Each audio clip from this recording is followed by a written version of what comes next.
Assalamualaikum warahmatullahi wabarakatuh.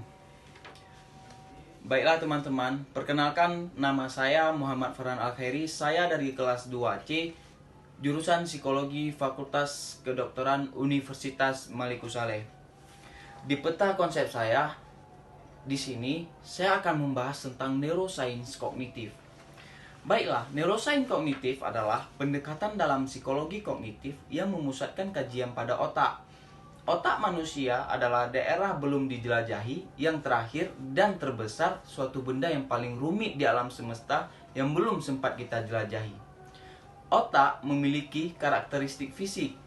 Otak terdiri dari neuron.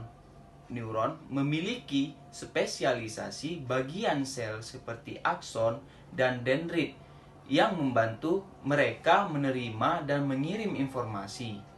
Ketika bagian dari sistem saraf pusat menderita luka parah, tidak dapat menghasilkan neuron baru, tidak ada pengobatan yang dapat membantu memulihkan fungsi saraf setelah cedera pada sistem saraf pusat.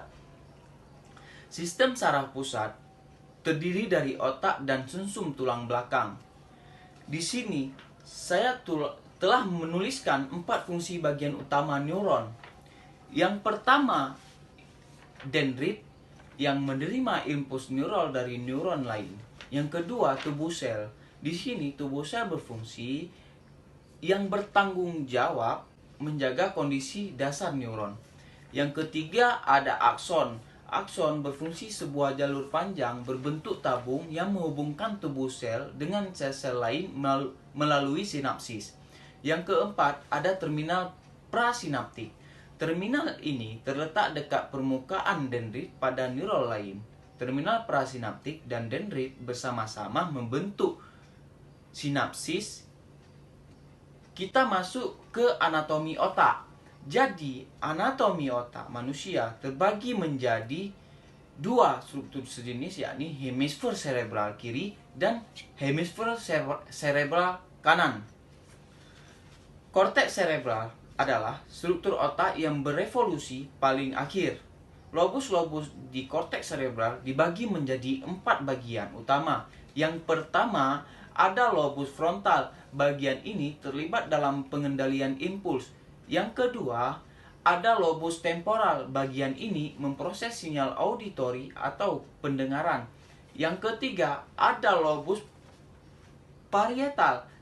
Bagian ini mengintegrasikan informasi sensoris dari panca indera.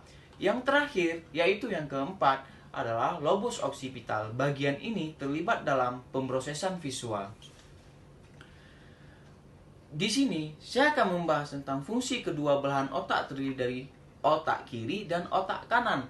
Otak kiri berfungsi, yang pertama, bahasa, yang kedua, logika, yang ketiga, detail, yang keempat, urutan tahapan, yang kelima, analisis fakta, yang keenam, pengaturan, dan yang ketujuh, perencanaan. Sedangkan otak kanan berfungsi, yang pertama, bentuk dan pola, yang kedua, daya imajinasi virtualisasi, yang ketiga ada ritme dan musik, yang keempat intuisi, yang kelima sintesa, dan yang keenam ada emosi, dan yang terakhir interpersonal.